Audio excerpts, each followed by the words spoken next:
Listo. Es muy importante que podamos comprender estos 5 ejes porque esta es la mirada que un humanista tiene del fenómeno a interpretar de un consultante. Cuando un consultante llega a terapia humanista, esto es lo que un humanista empieza a analizar. Claro, obviamente que el humanista también analiza psicopatologías, analiza homeostasis corporal desde la psicoinmunología, analiza la carga alostática, analiza su historia también y analiza muchos aspectos.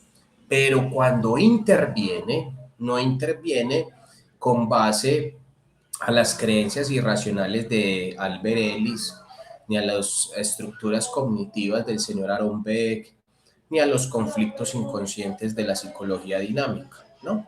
Ellos no se meten en esa camisa, ¿no? Ellos se ponen otra camisa que es poder identificar si eso que está pasando en la vida de mi consultante se ubica dentro de estas 5 categorías.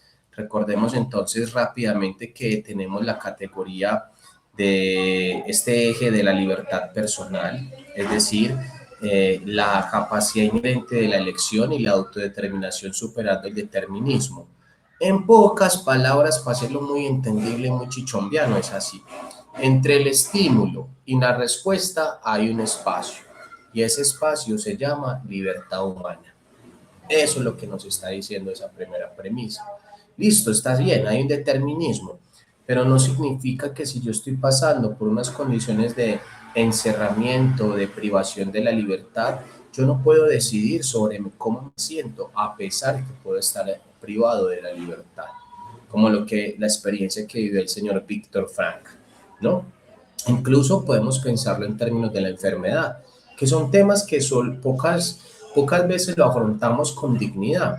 Muchas personas afrontan la enfermedad con mucha quejumbrosos, afrontan la enfermedad con mucho pánico, con mucho miedo, con mucha incertidumbre, ¿no? Mientras que hay personas que afrontan la enfermedad desde otra perspectiva, desde una dinámica que les permite decir, no, listo, estoy enfermo, pero aún así sigo siendo útil, puedo hacer muchas cosas por mí, puedo decir que esta enfermedad no va a definir quién soy.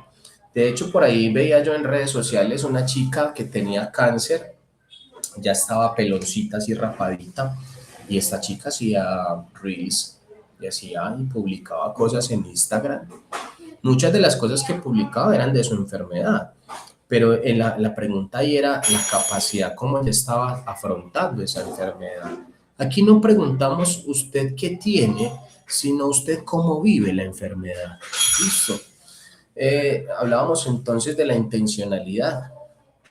Dice aquí entonces rápidamente que el principio vital que permite contextualizar las teorías. Toda acción humana tiene un propósito consciente hacia el futuro. ¿Qué significa eso? Que todos nosotros, todos, sin excepción alguna, tiene un propósito para hacer lo que hace. Nadie hace lo que hace simplemente porque sí. Nadie hace lo que hace simplemente porque, ay no, vamos a ver qué pasa. ¿No? Toda conducta humana tiene una dirección. Nada de lo que hacemos es completamente fuera de esa intencionalidad. La fenomenología plantea que toda conciencia siempre está dirigida hacia algo, ¿no? Es como decir, ustedes están estudiando psicología, ¿por qué? Para colgar un cartón ahí en la pared, o porque realmente quieren hacer de este ejercicio y de esta disciplina tan hermosa de la psicología parte de sus vidas, pero también cómo ponerla en práctica en el escenario no solo de la vida, sino también de la psicoterapia. Que ustedes el día de mañana puedan hacer psicoterapia si deciden hacerlo o vincularse en una institución si deciden hacerlo. También esto significa que de alguna otra forma nosotros nos planteamos metas. Metas como cuáles, como enamorarnos, una carrera, mmm, bueno, tantas cosas que podemos plantear, incluso un síntoma puede tener una intención psicológica. Desde la clínica humanista, la pregunta cambia, ¿qué tiene el paciente? ¿Por qué intenta resolver este comportamiento? Mire que aquí estamos hablando justamente, pensémoslo en términos de la patología de la depresión, mientras que Un psicólogo cognitivo dirá cuáles son las creencias irracionales que sostienen este cuadro clínico. El psicólogo humanista preguntará qué intenta resolver el paciente con esta depresión. ¿Qué significado ocupa en la vida de mi paciente el ser depresivo? Y si esa depresión ocupa una intencionalidad. Listo. Creatividad. Creatividad, el potencial de innovación y adaptación. Proactividad frente al entorno. De alguna otra forma, no se limita al arte. Esto es importante, no limitarlo exclusivamente al arte. La creatividad también es la capacidad humana para encontrar nuevas formas de responder a los problemas. Las formas no están determinadas únicamente por su pasado, pueden reinventarse continuamente. Carl Rogers, uno de los teóricos más importantes de la psicología humanista, describía esta capacidad como una tendencia actualizante. De ahí viene esta parte tan importante de Carl Rogers, que es la tendencia actualizante. ¿Qué nos dice la tendencia actualizante? Nos dice que el organismo siempre intenta desarrollarse hacia formas más complejas de funcionamiento, nunca quedarse estancados. Ejemplo, yo sé que muchos de ustedes no solamente estudian psicología, yo sé que muchos de ustedes ejercen tienen otros ejercicios de la vida. Algunos serán ingenieros, otros serán abogados, médicos, arquitectos, policías, militares, no sé, hasta campesinos, yo qué sé. El punto es que de alguna otra forma la tendencia actualizante les decía, aunque ya cumplían un rol específico, sabían que podían cumplir otro rol más. Y por eso llega la psicología a la vida de ustedes, con un deseo de actualizarse de alguna otra manera. Actualizarse no es desde el sentido teórico-técnico. La tendencia actualizante es porque busca que mi vida tenga un propósito. Mire, alguna vez yo tuve una consultante que era nutricionista, bueno, era no, que ya le quité el título de nutricionista, es nutricionista, y era muy particular porque ella, pues, dentro de esas capacidades como nutricionista, conoció tristemente la terapia de constelación familiar. Y resultó que se puso a constelar, la nutricionista se puso a constelar, se enamoró de la terapia de constelación familiar y resultó que con el tiempo se dio cuenta que la terapia tenía unos límites muy profundos, límites que no respondían a muchas demandas de preguntas de ella, pero que entiendo que cuando ella empezó a constelar estaba buscando justamente eso, una tendencia actualizante, una forma de entender su vida, pero de alguna otra forma la terapia de constelación familiar no le permitió avanzar. Con el tiempo creó una duda existencial y es que empezó a preguntarse si lo que ella hacía tenía un propósito, que cuál era el propósito realmente de ella para ser nutricionista. Y eso le generó obviamente unas confusiones, pero siempre lo vemos desde una manera psicopatológica. No obstante, utilizo el ejemplo para demostrar que nosotros, de alguna u otra manera, siempre estamos buscando encontrar un propósito actualizante en cada cosa de lo que hacemos.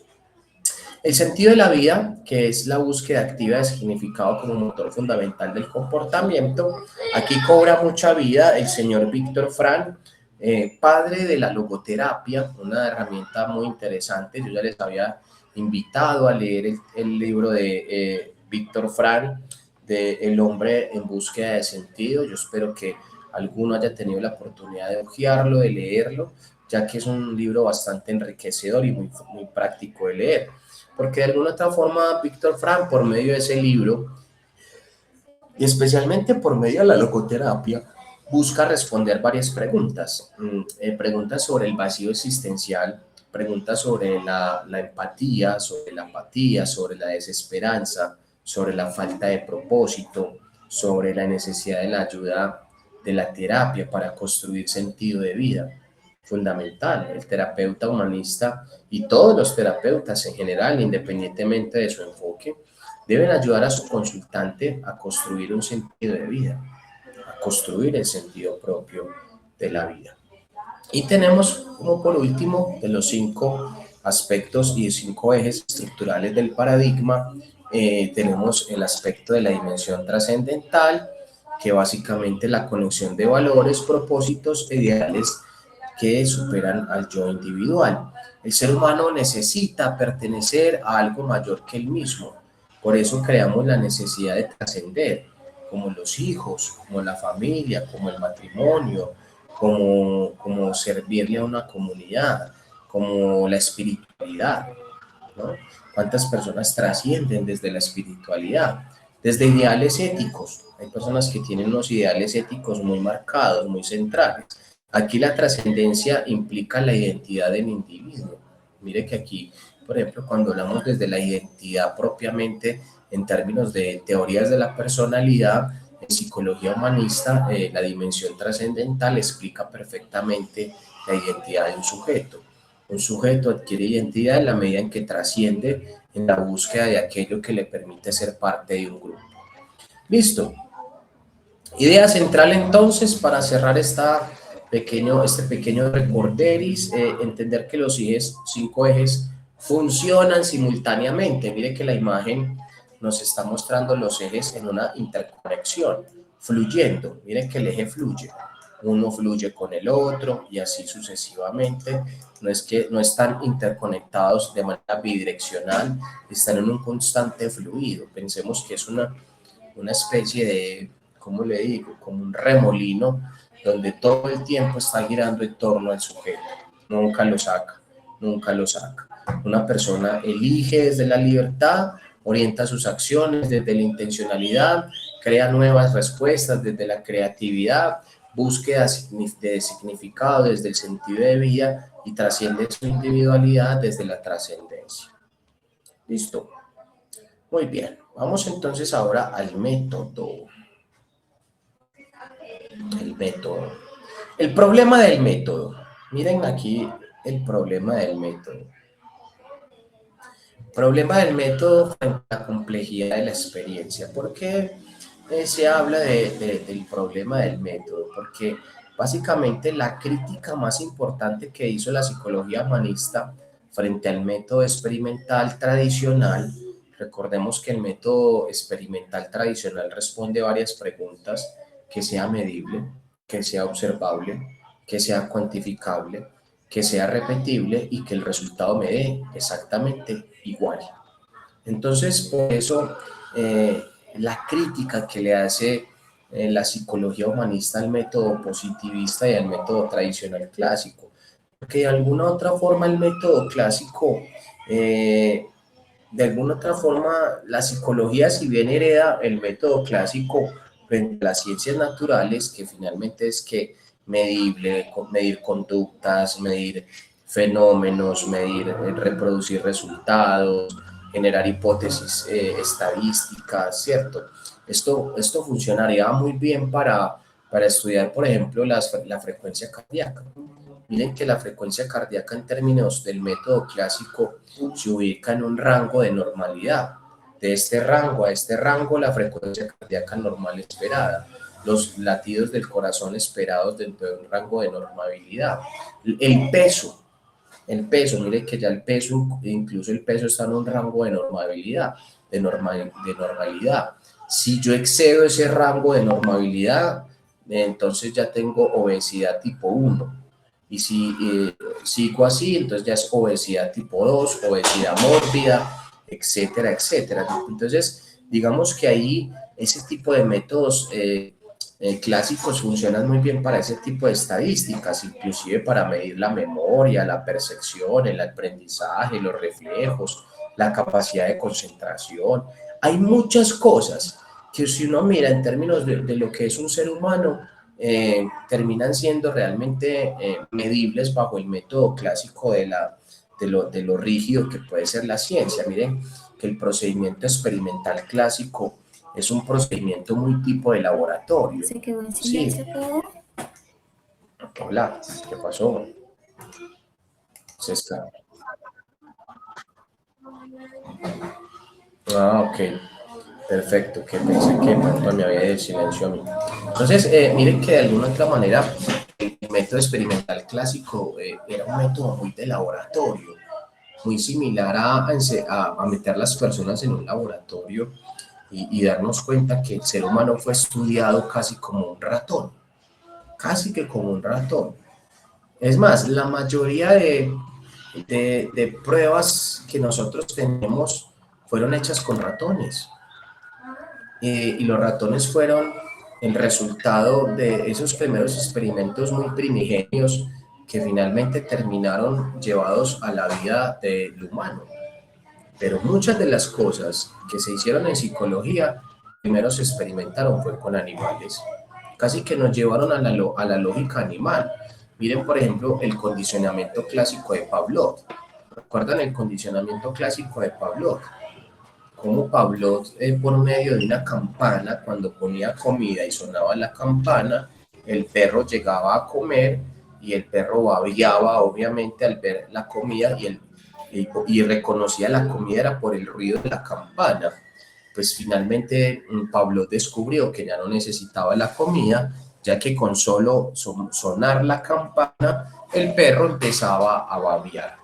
Y finalmente, ¿qué ha permitido el método clásico? Pues el método clásico ha permitido una cantidad de estudios que siguen siendo verídicos, que siguen siendo importantes, pero que bajo la crítica humanista destruyó la experiencia aislada, destruyó la experiencia aislada. Oh, pues, fundamental entender esto, clase, destruyó la experiencia aislada. Mírese en la imagen, que la imagen es un muñequito fragmentado, no es un muñeco en un estado de integración, sino que está fragmentado. Es decir, como si el ser humano hubiese sido estudiado por partecitas. El corazón por aparte, el cerebro por aparte, los latidos del corazón por un lado, las respuestas orgánicas por otro lado, etcétera, etcétera, etcétera. Entonces, de alguna otra forma, el mayor obstáculo que se presentó, y aquí lo vamos a ver en la parte de abajo, es este obstáculo. El mayor obstáculo, ¿cuál fue? Frente a esta experiencia aislada. El primer obstáculo, los procedimientos experimentales clásicos, al intentar medir la subjetividad con herramientas puramente objetivas y matemáticas, fragmentan y fragmentaron, destruyendo la esencia de la experiencia vivida. ¿Cómo así? ¿Qué significa ese tema de fragmentar la experiencia vivida? Es que es muy distinto usted analizar las experiencias, por ejemplo, en términos de la frecuencia cardíaca de una persona que pueda tener una arritmia cardíaca versus integrar el significado de la experiencia. Es muy distinto a analizar por qué se enamoran las personas o por qué se enamoran los seres humanos versus qué significado tiene el amor. Porque si yo hiciera esa pregunta en clase, ahí entraría perfectamente a dar sentido el método humanista. Si yo le preguntara a Ceci qué significa el amor para Ceci, a Lina qué significa el amor, a Nelson, a Alba, a Lucecita, a Cristina, a Diana, a Edison, a Gloria, a Isabel, a Joaquiro, a todos les preguntara de manera individual qué significa para ustedes el amor, estoy completamente convencido que todos me darían una respuesta completamente distinta. Porque lo que significa el amor para Andrea no es igual que para Cecilia, como igual no significa el amor para Cecilia versus para Nelson. Todos me van a dar una respuesta completamente distinta, muy, muy distinta. Ahí es donde cobra sentido y propósito la psicología humanista, porque la psicología humanista, pues, si lo vemos en el término del método clásico, ¿por qué se enamoran las personas? Por una necesidad intuitiva propiamente de carácter evolutivo, y ahí cabemos todos. Pero si preguntamos qué significa el amor para cada uno de ustedes, ahí empieza la complejidad de la experiencia vivida. Entonces mire que ahí cobra sentido el título. El problema del método frente a la complejidad de la experiencia vivida. A mí, si algo me ha parecido interesante de la psicología humanista, es que la psicología humanista mete cada pollito en su cajita, no mezcla los huevos, no los revuelve, no mete todo el mundo en un costal. A cada uno le da un lugar y una dignidad completamente distinta, porque para los humanistas la experiencia vivida es altamente compleja y a su vez la interpreta desde esa complejidad. Por eso vemos cómo en la imagen aparece el giro metodológico. Un giro metodológico que pasa de ser lineal, mire que esto es algo lineal, a un giro que trasciende a la complejidad del ser humano. Y ahí nos damos cuenta que es que el ser humano no es solamente una experiencia que se traduce en términos objetivos, sino que el ser humano también puede adquirir significado frente al propósito de cada experiencia. La emoción no puede reducirse únicamente a cambios meramente fisiológicos. La experiencia vivida, también podríamos pensar que de alguna otra forma la psicología humanista desde su estudio busca que la persona logre comprender mucho más allá de sí misma, porque no es lo mismo preguntar qué hace a qué significa para ella aquello que hace. Pues, ¿qué estás haciendo? Pintando. ¿Qué significa para ti pintar? Él dirá, es lo mejor que me puede pasar. Yo si no pinto no dejo de ser. Para mí pintar es como respirar. Qué interesante. Ocupa un lugar muy importante en tu vida el pintar. Listo. Giro metodológico, ¿cierto? Ese giro metodológico es importante verlo desde esta manera. Bueno, aquí tenemos la solución requerida. La psicología humanista exige un método capaz de describir y analizar experiencias humanas exactamente tal como es vivida por el sujeto sin reducirla. Por eso entonces aquí cobra sentido la forma en que pregunto. Es que aquí es importante reconocer que preguntar en psicología adquiere un propósito. Aquí en psicología es fundamental el saber preguntar, porque es que basados en la pregunta obtengo una información. Si pregunto de manera cerrada, explicativa, la respuesta va a ser explicativa y cerrada. Pero si pregunto de manera significativa y comprensiva, la respuesta va a ser ampliamente vivida desde la experiencia y la complejidad humana. Listo. Entonces no es lo mismo preguntar cómo funciona este comportamiento versus preguntar cómo experimenta esta situación esta persona. ¿Cómo experimenta esta situación esta persona? Aquí el cambio es exponencial. Es completamente un giro importantísimo que yo sé que dentro de estas personas que buscan entender la psicología humanista como un foco de intervención adquiere propósito. ¿Cómo adquiere propósito entonces la psicología humanista? Sabiendo preguntar. Sabiendo preguntar. Si no sé preguntar en psicología humanista, no adquiere propósito en la psicología humanista. Me quedo de hecho, los psicólogos cognitivos son muy propios al método experimental clásico. Son muy dados a ese tipo de métodos. Se quedan aislados en el método. Poco le importa la experiencia, pero no es porque no le encuentre valor o sentido, sino que las experiencias vistas desde la psicología cognitiva adquieren otro propósito. Por ejemplo, las experiencias como las que acabamos de mencionar, qué significa para esta persona pintar, para la psicología cognitiva, se convierte en un procesamiento de información, se convierte en una creencia que puede ser estructural y se limita simplemente a entenderse como una creencia, no como experiencia. Cambia mucho, ¿no creen ustedes que cambia mucho hablar de las experiencias versus hablar de la vida como creencias?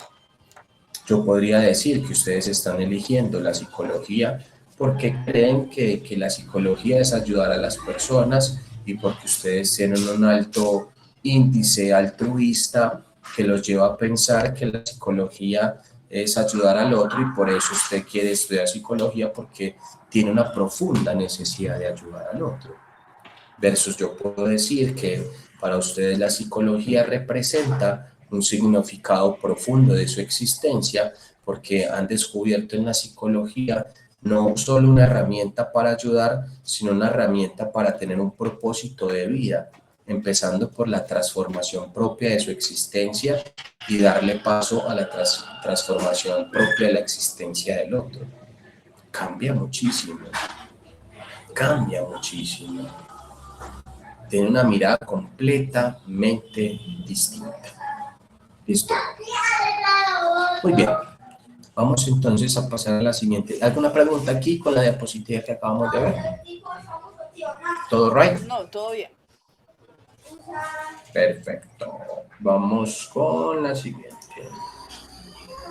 El motor metodológico, fenomenología y comprensión.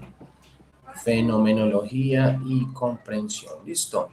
Entonces tenemos algo interesante. Mire que la imagen nos está mostrando algunas herramientas propias de la psicología humanista, que es la fenomenología. Es importante entender la fenomenología por algo muy importante y es qué vive la persona. ¿Qué vive? ¿Qué vive la persona? Mire que aquí nos dice, el método fenomenológico, el qué, basado en la descripción pura y rigurosa de la experiencia vivida, permite capturar los fenómenos exactamente como se presentan a la conciencia del sujeto. Martínez, 2012. El qué es qué vive la persona. Su objetivo es descubrir la experiencia tal cual como la aparece en la conciencia. El investigador, el psicólogo humanista, intenta suspender sus propios prejuicios para escuchar el relato del sujeto. No interpreta lo que dice el sujeto, primero describe lo que pasa. Listo. Ejemplo, paciente. Siento un vacío enorme. Terapeuta, fenomenológicamente. Terapeuta en chip fenomenológico.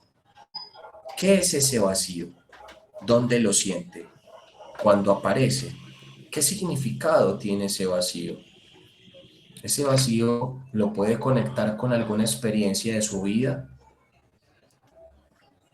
No intenta diagnosticar, inmediatamente intenta comprender qué está pasando. Ese método es para ampliar la experiencia, para que haya una resonancia, una observación mayor.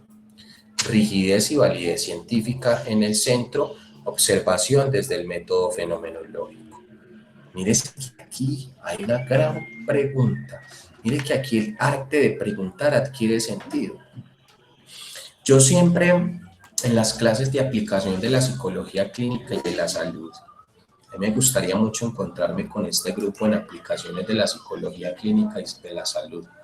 Ojalá puedan hacer elevar esa solicitud a la universidad. No sé si ya la vieron, pero a mí me gustaría mucho enseñarles a ustedes a utilizar la psicología clínica. Me encantaría tenerlos en clase de psicología clínica, No hemos porque visto psicología clínica. ojalá puedan elevar esa solicitud. Y si pueden reunir, yo estoy seguro que si ustedes se sientan y reúnen cartas y firmas, la universidad no les va a decir que no. Porque obviamente pues entiendo que la universidad no tiene proselitismo sobre ningún docente. Pero si ustedes como grupo deciden, no, queremos ver aplicaciones de la psicología y clínica de la salud con el profe Andrés, nos identificamos con él, hemos creado una alianza docente-estudiante que yo sé que nos va a servir mucho, me encantaría tenerlos porque sé que es un grupo con un profundo deseo de aprendizaje. Entonces, lo digo esto, ¿por qué? Porque en psicología clínica de la salud, yo siempre les digo a mis estudiantes, ¿qué es el psicólogo clínico? ¿Qué es un psicoterapeuta? Aquel que sabe preguntar. Así de sencillo. ¿Qué es la psicología clínica? El arte de saber preguntar. Si yo sé preguntar, logro obtener respuestas. Y los psicólogos humanistas preguntan muy distinto a los psicólogos, Juan Monsalve y yo. Muchas gracias, Juan. Y los psicólogos humanistas preguntan muy distinto a como preguntan los psicólogos dinámicos. Y los psicólogos dinámicos versus los psicólogos cognitivos preguntan muy distinto. Dime cómo preguntas y te diré qué psicólogo eres. Oh, eso me salió ahí natural, fluido, pero es que es la verdad. Dime cómo preguntas y te diré qué psicólogo eres. Tú preguntas así, entonces tú eres humanista. Tú preguntas de esta manera, entonces tú eres cognitivo. Tú preguntas por creencias, tú eres cognitivo. Tú estás preguntando por significados inconscientes, por las interpretaciones de conflictos infantiles, tú eres dinámico. Tú preguntas por la comprensión fenomenológica del qué de las experiencias, entonces tú eres humanista. Y ahí adquiere sentido poder elegir. Poder elegir, saber preguntar en psicología es fundamental, fundamental. Casi que se vuelve un arte que los filósofos en su momento lo sabían hacer perfectamente. En su momento los filósofos lo llamaron a eso la hermenéutica y la mayéutica, ¿no? No sé si recuerdan esas distinciones filosóficas entre la hermenéutica y la mayéutica. Ahí perfectamente empieza ese arte de saber preguntar. Listo. Vamos ahora con la otra parte. Tenemos entonces el método que tiene, mira, metodológico, motor metodológico, método. Entonces, ¿qué es esto? Esto es el romper con el paradigma del posicionamiento clásico del método científico. ¿Qué es esto? Esto es justamente cómo concibo al ser humano. Mire que aquí no estamos hablando de creencias irracionales, aquí no estamos hablando de esquemas maladaptativos tempranos, aquí no estamos hablando de creencias estructurales, ni creencias intermedias, ni pensamientos automáticos. Aquí tampoco estamos hablando de conflicto inconsciente, tampoco estamos hablando de conflicto intrapsíquico, ni intrasubjetivo, ni estamos hablando de conflictos en la infancia. Mire que aquí no se está preguntando nada de eso. Aquí la visión de sujeto es muy distinta a como lo describen los humanistas, a como lo describen los psicólogos dinámicos. Y aquí estamos viendo cómo se da una ruptura de paradigma para entender por qué la psicología humanista llegó donde llegó. Y aquí estamos viendo justamente la historia de por qué se posicionó como una tercera fuerza. Vámonos al método. Para mí, ¿qué es un método? Un método es como... A ver, ¿cómo lo explico? A ver, ¿qué ejemplo se me viene a la cabeza así rápidamente? Como la forma en la que hacemos algo. Eso, así está, ahí está. Sí, hay métodos, por ejemplo, este método nos da mucha identidad, porque el método humanista es muy distinto al método dinámico y el método dinámico es muy distinto al método cognitivo. El método es cómo hago las cosas, pero también no solo cómo las hago, sino cómo las concibo. Porque mire que hasta para pintar una pared se requiere un método. Para desarmar un celular se requiere un método. Para pintar una puerta se requiere un método. Para lavar una casa se requiere un método. Para afinar una guitarra se requiere un método. Todo en la vida requiere un método. Todo, hasta cocinar. Hasta cocinar requiere un método.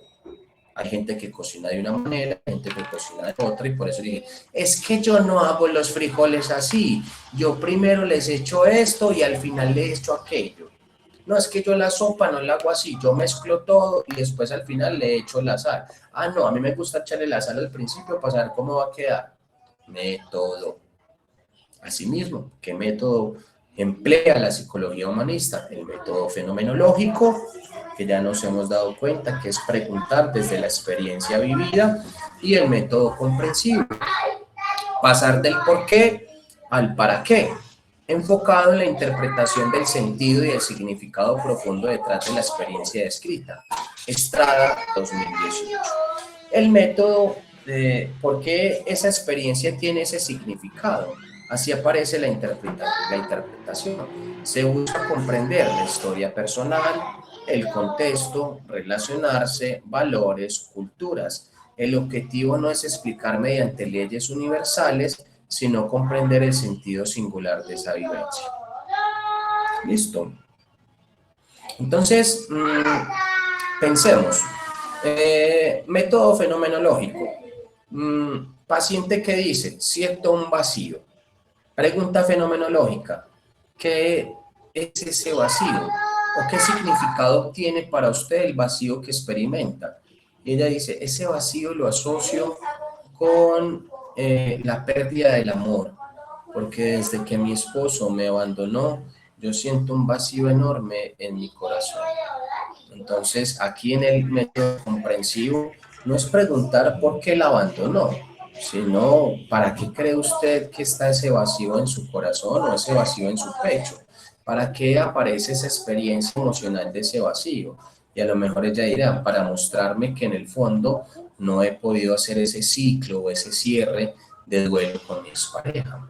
Entonces ahí adquiere un significado profundo, porque de alguna otra forma el uno permite observar, vamos a cambiar el color porque ese amarillo no contrasta con la imagen, uno permite observar y el otro permite interpretar aquello observado. Y finalmente ambos se encuentran en el centro. Miren que ahí hay círculos superpuestos, están superpuestos mostrando cómo se encuentran en el centro. Y se encuentran en el centro para mostrar el rigor y la validez científica. El rigor y la validez científica. Esa unión entre ambos que nos da el rigor y la validez científica nos muestra que la fenomenología aporta una descripción rigurosa de la experiencia y la comprensión aporta una interpretación fundamentada en el significado de la experiencia. Y la combinación de ambos permite que la psicología humanista mantenga un rigor científico, sin reducir la riqueza de la experiencia humana. Síntesis. La unión de ambos métodos garantiza la validez científica de la interpretación humanista, diferenciándola de la manera especulación empírica. Si notan el método, como hay un método científico en la psicología humanista, como no es que la psicología humanista sea romanticona, dulzona o técnicamente suavecita, ¿no? La psicología humanista sostiene un rigor científico y en lo personal yo diría que pararse a hacer psicología humanista no es tan sencillo como parece, porque yo nunca voy a, o sea, si lo vemos en términos generales, se requiere de estar muy entrenado, muy hábil en el arte de preguntar, para poder preguntar con fenomenología, pero también para poder interpretar esa respuesta que me da mi consultante, porque yo la puedo interpretar erróneamente. Yo puedo hacer una interpretación errónea. Es más, yo puedo hacer una interpretación netamente sesgada por Profe, mi experiencia. tiene Dime, dos Ceci. preguntas, una mía y la otra de Andy Patiño. La mía sería, ya se me fue la mía. Si en el proceso de aprendizaje aprendemos a preguntar cosas de estos tipos de enfoque. Y la segunda, pues Andy. Andy, tu pregunta. Se la chitaste de Andrea. Mi Ok. pregunta va enfocada como, bueno, hemos visto varios como enfoques con el sistémico, el dinámico, el humanista, pero tengo una duda entre el dinámico y el humanista, porque es que, o bueno, en general, el humanista no va al pasado, el humanista va al presente y cómo eso te va a potenciar, pero si no trabajas el pasado y los chichones, por decirlo de alguna forma, del pasado, de la raíz del dolor y todo eso, ¿sí es posible avanzar? Mira, Andrea, en términos generales, muchas de las personas no van al pasado y avanzan. Además, hay personas que ni siquiera les gusta comprender su pasado, no les interesa. Es más, les cuesta mucho trabajo analizar su pasado. Prefieren quedarse en la modificación de eso. Es más, les voy a poner un ejemplo bien bueno. Los futbolistas colombianos.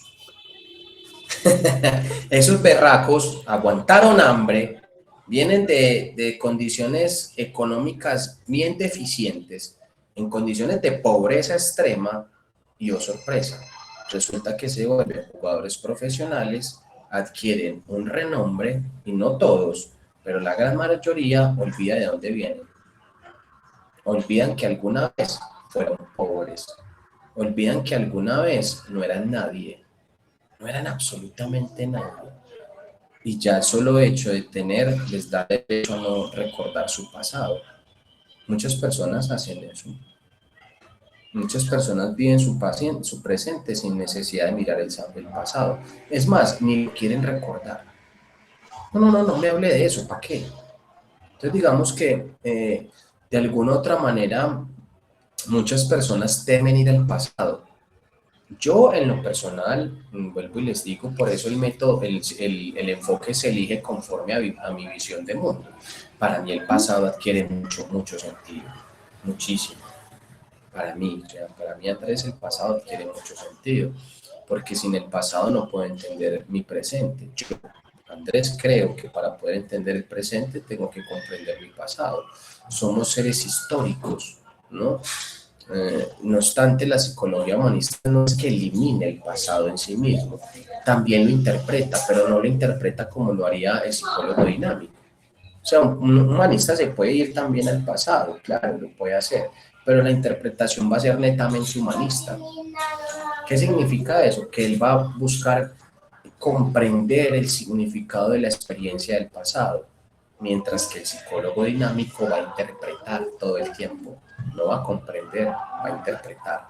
Porque hay una diferencia entre comprender mi pasado a interpretarlo. Ejemplo. Hoy tengo el ejemplo perfecto.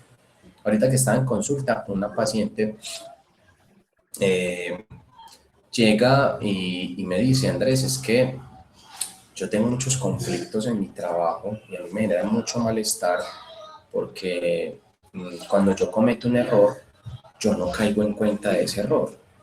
O sea, son los otros los que se dan cuenta que yo cometí un error, pero yo no soy capaz de caer en cuenta. Para mí es más fácil echarle la culpa a otro. Y obvio, eso le está generando problemas a la paciente, problemas actuales en su vida laboral, a tal punto que ella inclusive llegó a pensar que tenía un trastorno del espectro autista, por no entender ese tipo de dinámicas que son muy sociales. Y de hecho, así fue gran parte, es más, gran parte de la consulta giró en torno a un posible cuadro autista, que en su momento yo lo conocía como trastorno del neurodesarrollo, porque el trastorno del espectro autista estaba metido en los trastornos del neurodesarrollo. O después pasó a ser trastornos del espectro autista, y ya no se llaman así, ya se llaman autismo tipo 1, 0 y 2, ya. Ahí cerraron toda la brecha y la pelea la cerraron así.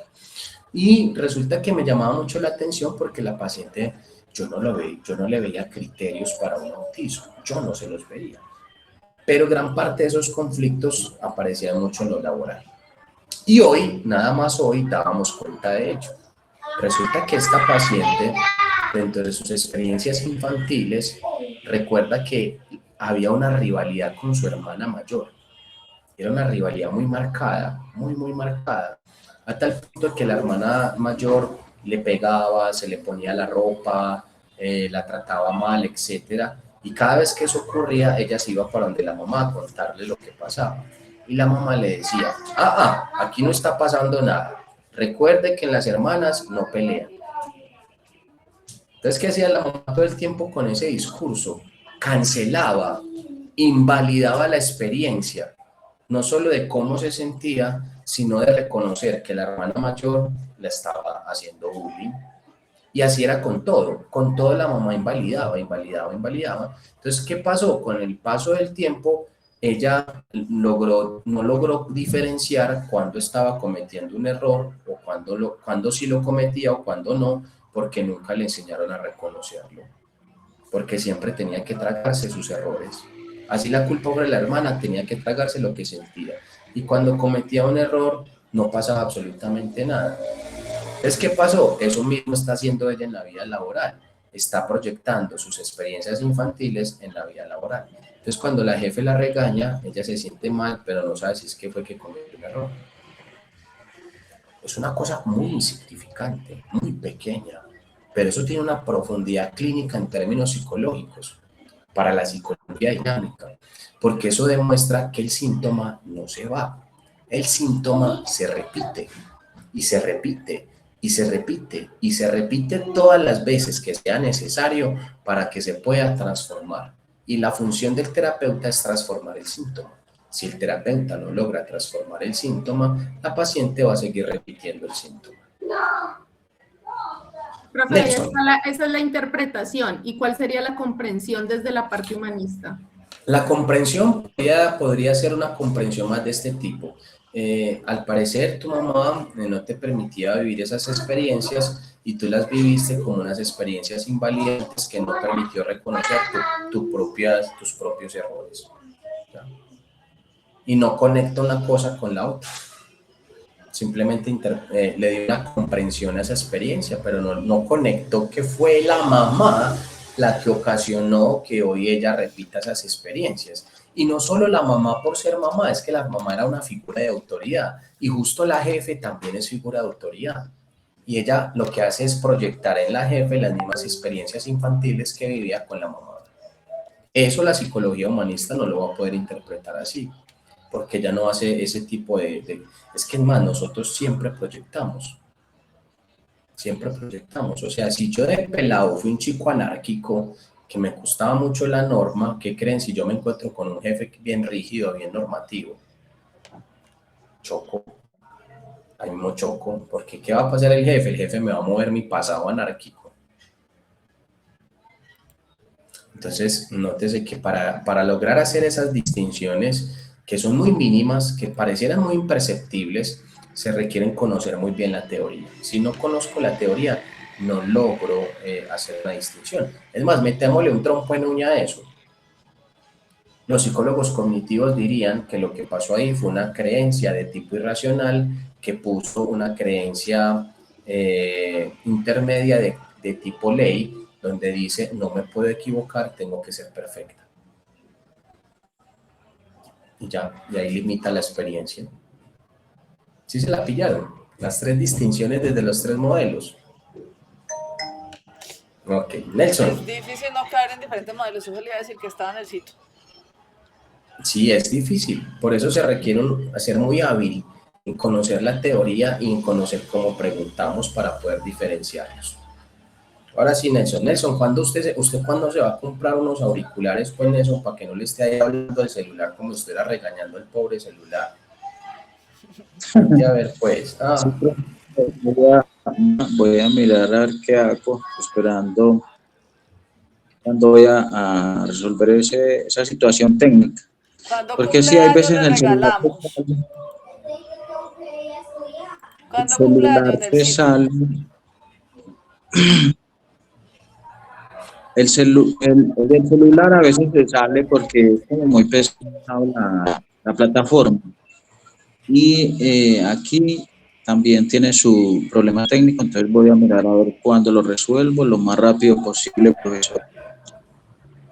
Vale, Nelson, ¿sabes qué he notado yo? Que cuando apagas la cámara se escucha mejor. En serio, a mí me pasó así en una clase. Listo, profe. ¿Y apago la cámara en el computador o en el celular? Cualquiera. ¿Tú estás conectado desde el celular o desde el computador? ¿O desde los dos? Hoy sí, porque últimamente me ha fallado más el volumen del computador. Pero ¿sabes qué? Yo hoy te estoy escuchando bien. Entonces hable así, porque así te escuchamos perfecto y te vemos bien. Hable que no pasa nada. Claro que sí, profe. Yo quería preguntar sobre el ejemplo de los deportistas colombianos desde la perspectiva psicológica. ¿Por qué ellos olvidan? ¿Por qué sucede eso? ¿Por qué olvidan de dónde vinieron o de dónde vienen?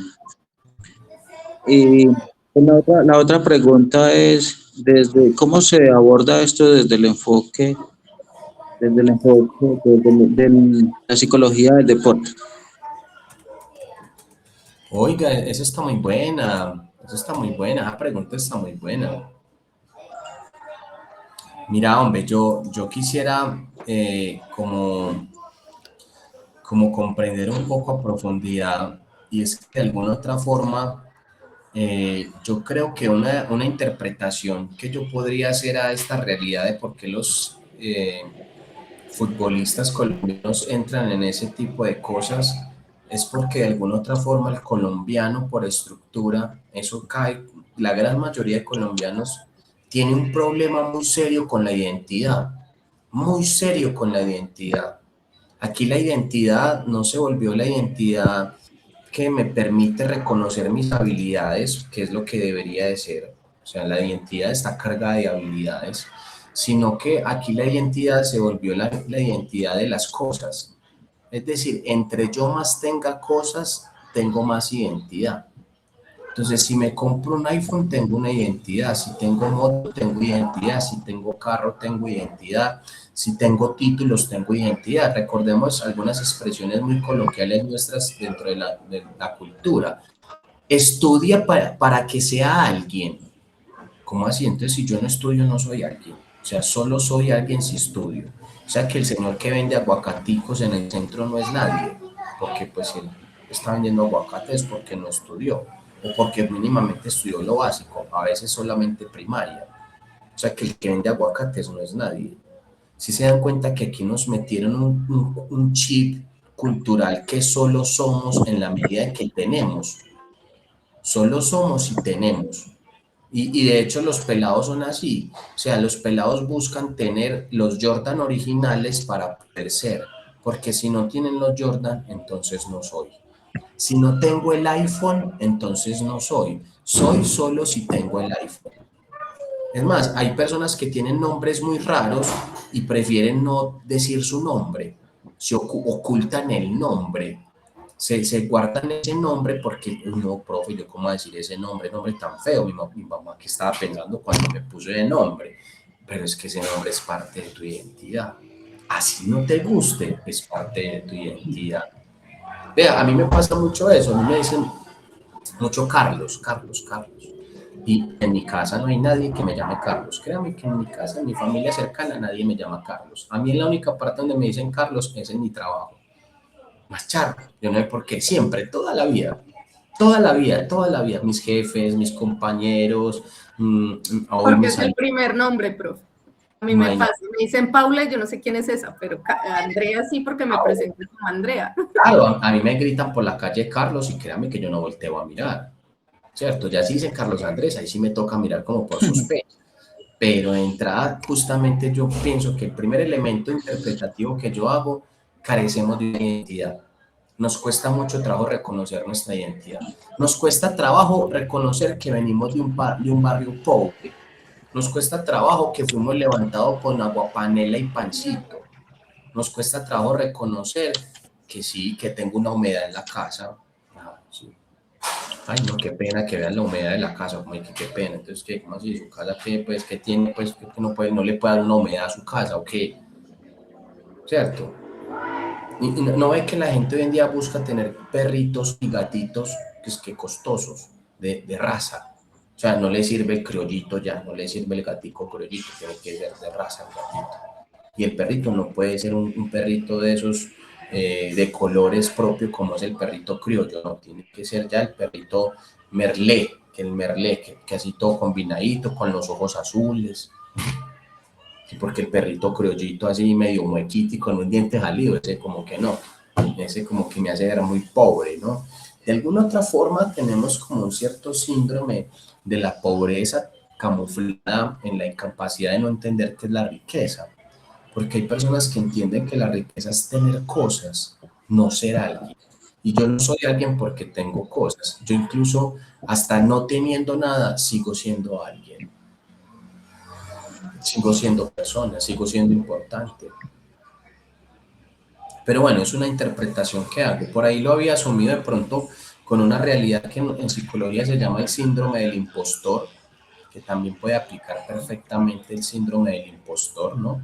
Que es de alguna otra forma atribuir gran parte de nuestras experiencias al éxito, así como una cosa del azar, de la suerte. Y cuando uno le pregunta por ejemplo, un futbolista, ellos creen que son exitosos por la suerte, porque Dios les dio el talento de jugar fútbol, pero nunca van a decir, no, venga, pregúntele por ejemplo a Cristiano Ronaldo si su talento es producto de la suerte, a ver qué te dice él. Estoy seguro que él te va a decir, no, suerte, y las madrugadas, y las idas al gimnasio, y las preparaciones, y las veces que yo sacrifiqué tantas cosas para entrenar, para practicar, para golpear el arco bien y que me quedara bien el tiro. ¿Eso qué es? Eso no es suerte, eso es disciplina. Pero pregúntele a un futbolista colombiano, no, es porque yo soy talentoso, el talento brilla en mí. Entonces yo diría que ahí el síndrome del impostor cabe perfecto. No sé, Nelson, si respondí a tu pregunta.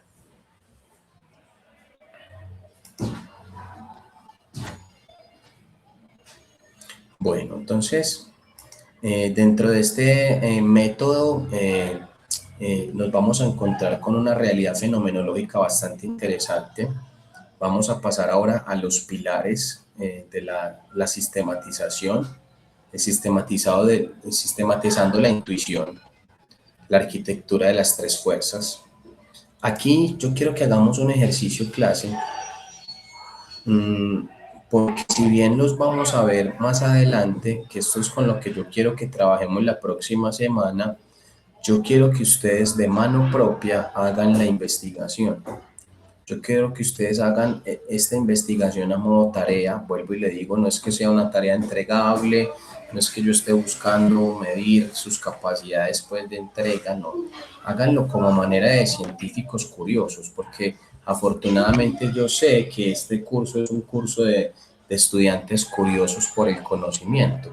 Quiero que por favor investiguen quién es Abraham Maslow, cuál es su teoría, cuál es su método y cuáles son las técnicas que él utiliza. Quiero que investiguen quién es Carl Rogers, quién es ese señor, a qué sabe, con qué se come ese señor, ¿cierto? ¿Cuál es su teoría? ¿Cuáles son las técnicas que utiliza? ¿Cómo confluyen esas técnicas? Y quiero que investiguen también quién es el señor Fritz Perls. Fritz Perls, de hecho, hay una entrevista muy chévere que se observa, yo la utilicé el semestre pasado con unos estudiantes de enfoque cognitivo que les generó mucho malestar porque les pedí una tarea que les puso los pelos de punta, pero que, bueno, ¿qué puedo hacer, no? A veces el conocimiento termina siendo un poquito angustiante. Y resulta que hay una entrevista que se hace un caso que se llama el caso Gloria. Es más, lo voy a buscar. Vamos a buscarlo de esta manera. Vamos a buscar Fritz Perls.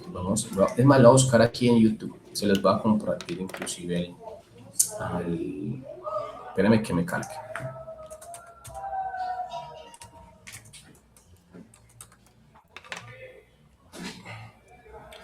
Perls. Caso Gloria. Muy bien, Fritz Perls, caso Gloria. Bueno, muy bien, ahí está. Se los voy a compartir a manera de anécdota, listo. No es el propósito, pues, pero este ejercicio de Fritz Perls y el caso Gloria es para que conozcan al señor Fritz Perls.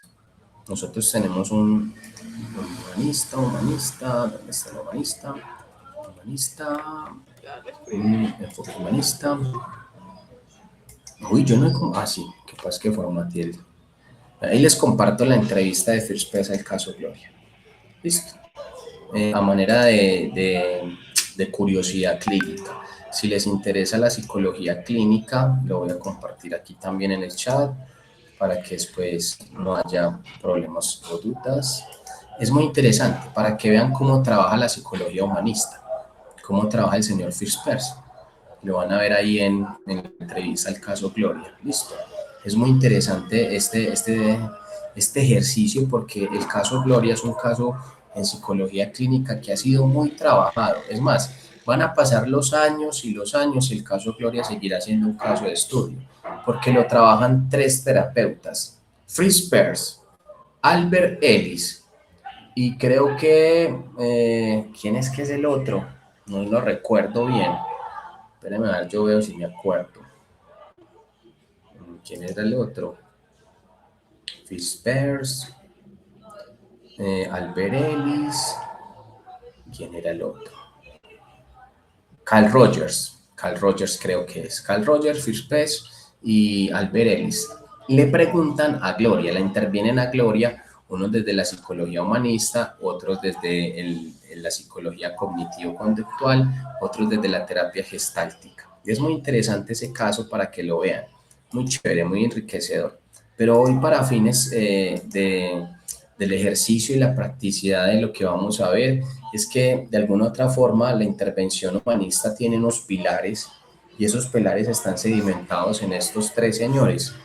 Más adelante vino el señor Viktor Frankl con la logoterapia, pero inicialmente fueron ellos los que le pusieron las bases. Mire que aquí vemos la imagen de unas bases terapéuticas, así como la psicología cognitivo-conductual tiene como referente el señor Aaron Beck y Albert Ellis. La psicología humanista tiene como referente a Abraham Maslow, al señor Carl Rogers y al señor Fritz Perls.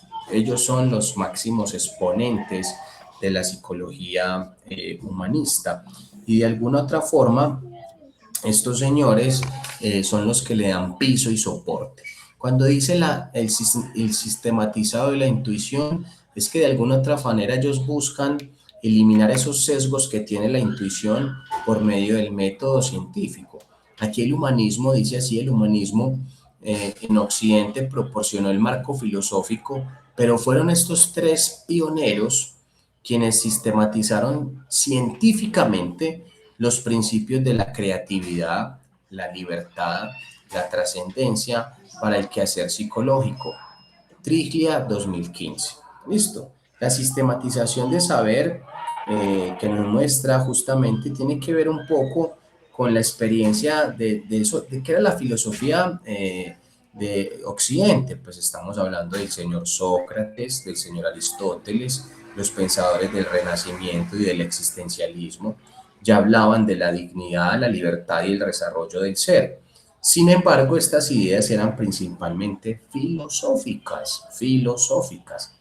El aporte de la tercera fuerza, en este caso de la psicología humanista, consistió en convertir estos principios en un método psicológico con teoría, con investigación y con aplicaciones clínicas. Es decir, pasaron de la reflexión filosófica a la práctica profesional.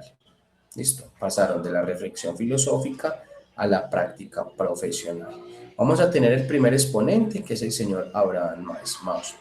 ¿Qué intentó el señor Abraham Maslow? Responder a una pregunta esencial. ¿Qué necesita una persona para desarrollarse plenamente? ¿Qué necesita una persona para desarrollarse plenamente? ¿Listo? Voy a dejar como una especie de introducción a esto. ¿Listo? Porque la idea no es explayarme aquí. De alguna otra forma, ¿qué intentaba el señor Carl Rogers? Carl Rogers, a diferencia de Maslow, explicó qué necesitaba la persona. Rogers explica cómo ayudar a crecer. Cómo ayudar a crecer. Su terapia centrada en la persona, vea, esa terapia centrada en la persona, clase, vea, es una maravilla. Es una maravilla. Si yo algo como dinámico envidio a la psicología humanista, es la terapia centrada en la persona. Porque parte de la idea que todo ser humano posee una tendencia actualizante, es decir, una capacidad natural para desarrollarse y resolver sus dificultades cuando encuentra un contexto adecuado. Es decir, casi que la terapia centrada en la persona nos está diciendo, ¿quién más sabe del conflicto que el mismo paciente? El paciente. Entonces, si el paciente es el que sabe del conflicto, ¿quién sabe de la solución? El paciente. El paciente. Soy yo el que le ayuda al paciente a encontrar la respuesta, pero el paciente es el que sabe la solución. Acuérdese de la terapia, de ahí nace una terapia que se llama terapia centrada en soluciones, que es una maravilla también, ¿no? Una maravilla, terapia centrada en soluciones, que permite identificar muchas veces que la solución la tiene el paciente, que la solución la tiene el paciente, que lo único que yo hago es ser un guía, un dinamizador de esa experiencia de solución, pero que la solución indudablemente la tiene el paciente. Vamos ahora con el señor Fispers. Estoy haciendo de manera rápida porque yo quiero que lo hagamos como lo hemos hecho en anteriores ocasiones, como lo que hicimos un poco con la terapia motivacional o con la entrevista motivacional, ¿cierto? Hacerlo así, conversadito, para que no quede yo aquí hablando solo o yo aquí exponiendo un tema y ustedes allá muy juiciosos, sino que lo hagamos muy constructivista, ¿no? Ustedes y yo construyendo el saber, el conocimiento. Aquí entonces el señor Fispers, que integra la conciencia, aquí ya aparece una pregunta distinta. ¿Qué está ocurriendo en este momento con la persona? Entonces Peirce observó que muchas personas viven atrapadas entre los recuerdos del pasado y las preocupaciones del futuro, perdiendo contacto con su experiencia. Su trabajo busca algo muy fundamental, el aquí y el ahora. Por eso Andrea ahorita decía, profe, entonces para mí es muy importante ir al pasado, pero para Peirce no. Para Peirce es más importante no quedarse ni en el pasado ni irse al futuro. Para Peirce es más importante trabajar el aquí y el ahora. Pero no solamente el aquí y el ahora, es también el darse cuenta. Es la responsabilidad personal, ¿no? El cierre de esto que llamó la gestal. Esas gestales inconclusas, es decir, las experiencias emocionales no resueltas que siguen influyendo en la vida actual. Claro, es que si, pensémoslo en términos psicodinámicos, si yo vengo de un padre abandónico, para la psicología humanista, eso, la psicología cognitiva, eso se va a traducir en un apego inseguro. Y para la psicología humanista, desde la mirada del señor Fritz Perls, dirá que ahí lo que hay es una gestal inconclusa, una gestal que no permite concluir la integración del amor. Entonces, ¿qué va a buscar? Que la persona, por medio de esa experiencia en el aquí y en el ahora y la responsabilidad personal y darse cuenta, se permita cerrar esa gestal. Se permita darse cuenta que si bien con el padre ya no se puede cerrar, no es necesario patologizar esa experiencia, sino más bien cierre ese ciclo. Cierre ese ciclo de experiencia del amor porque eso se puede cerrar. Pero ¿qué es lo que pasa? Que la mayoría de las personas eligen desde su pasado, no desde su tiempo presente. Si nosotros eligiéramos en tiempo presente, muchas de nuestras experiencias serían mucho más agradables. Elegir en tiempo presente es una maravilla. Además, si uno lo mira, el tiempo presente es la mejor forma para trabajar la ansiedad. Porque ¿qué es un ansioso? Una persona cargada de futuro. ¿Qué hace el ansioso todo el tiempo? Crear escenarios catastróficos en su mente. No ha pasado el problema y ya el ansioso creó un montón de escenarios problemáticos. Ay, no, ¿qué va a pasar? Ay, no, ¿qué? Dios mío, y donde no se me den las cosas, donde no me llamen del trabajo, donde no aparezca eso, donde el profe no monte el examen en in vitro y después yo qué hago para hacer el examen. Entonces, de alguna otra manera, Fispers nos permite una herramienta muy interesante, trabajar en el aquí y en el ahora. Listo. Para no darles la tarea, pero sí invitarlos a que estudien estos autores, vamos a hacer el cierre de la clase de hoy hasta acá, hagamos la retroalimentación, queda entonces la tarea abierta y libre, no se sientan obligados, vamos a trabajar con el método humanista, la libertad de poder hacer la tarea, no como una obligación, sino como el deseo innato de poder elegir, querer ser libre y hacer la tarea con total libertad. Listo. Y les dejo también el video del señor Fritz Perls trabajando con la señora Gloria para que vean cómo trabaja la terapia humanista en el aquí y en el ahora desde la experiencia del conflicto de la señora Gloria para que se chismoseen un poquito cómo trabajan los humanistas. Listo. Retroalimentación. Nelson. Ahí ya estoy en el computador. A mí se me queda que el enfoque humanista trabaja o se enfoca con la fenomenología. Ujú, Pregunta por el significado y si siento un vacío. Si siento un vacío. Y aquí ujú. dijo, y también, es que se me da la palabra, espera un momento, que hay que saber preguntar. El arte de saber preguntar es muy importante en la psicología. Y en la psicología en general, Nelson, no solo para la humanista, en la psicología en general hay que saber preguntar. Es más, llevemos el arte de saber preguntar a nuestra vida personal y ustedes no se alcanzan a imaginar la cantidad de problemas que nos evitamos. Listo, profe, gracias. Imagine que hay gente que se acerca a una tienda y que es que venga, por favor, me regala una bolsa de leche. ¿Cómo así que me regala una bolsa de leche? Me vende una bolsa de leche. Bueno, es que me regaló una bolsa de leche. No, me vende una bolsa de leche. Si supiéramos preguntar, nos evitamos tantos problemas. Yo creo que a uno no le enseñaron a preguntar.